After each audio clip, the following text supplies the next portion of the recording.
என்ன மாற்றம் நடந்தாலும் உன் நியாயமான ஆசைகள் நிறைவேறும். அதற்கு நீ தயாராக இரு. சில அதிர்ஷ்ட வாய்ப்புகள் நிச்சயம் வரும். நீ அதிர்ஷ்டத்தை தேடி அலையாதே. இனி அதிர்ஷ்டம் உன்னை தேடி வரும். நீ வாய் திறந்து சொல்ல முடியாத வேதனைகளை நான் கண் திறந்து பார்த்து கொண்டுதான் இருக்கிறேன். நிச்சயம் உன் வேதனைக்கு நல்ல முடிவு வரும். இது சத்தியம். என் அன்பு பிள்ளையே, உனக்கு நல்லது நடக்கத்தான் போகிறது. நம் வாழ்க்கை மாறாதா என்று நினைத்து வருத்தப்பட்டாய்.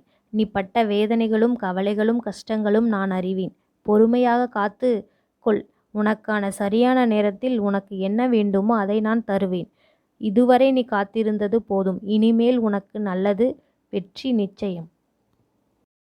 உன் வழித்துணைக்கு யார் வேண்டும் என்று நீதான் முடிவெடுக்க வேண்டும். யாரை பற்றியும் உனக்கு குழப்பம் வேண்டாம். உன் மனதுக்கு பிடித்த செயல்கள் மூலம் நிம்மதி பெறு.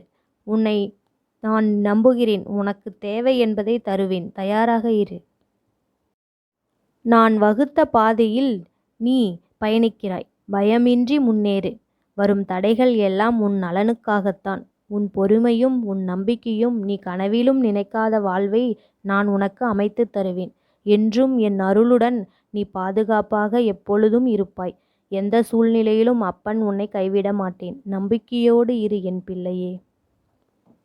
எத்தனை வேதனை, எவ்வளவு மன அழுத்தம்! இதிலிருந்து நீ மீண்டு வந்தாய். காலம் ஒவ்வொரு துன்பத்திற்கும் பின்பும் கண்டிப்பாக ஏதோ ஒரு மகிழ்ச்சி ஒளிந்திருக்கிறது. சிலரின் உண்மையான முகத்தை நீ உணர்ந்திருப்பாய். அதை உணர்த்தவே சில துன்பங்கள் வந்தன.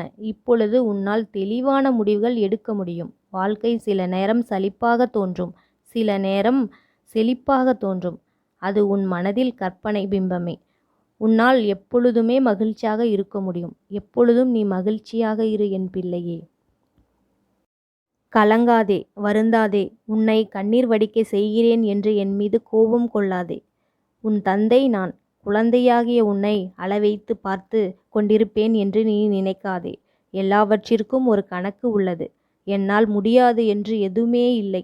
அப்படி இருக்கையில் தாமதமாகிறது என்றால் புரிந்து கொள்.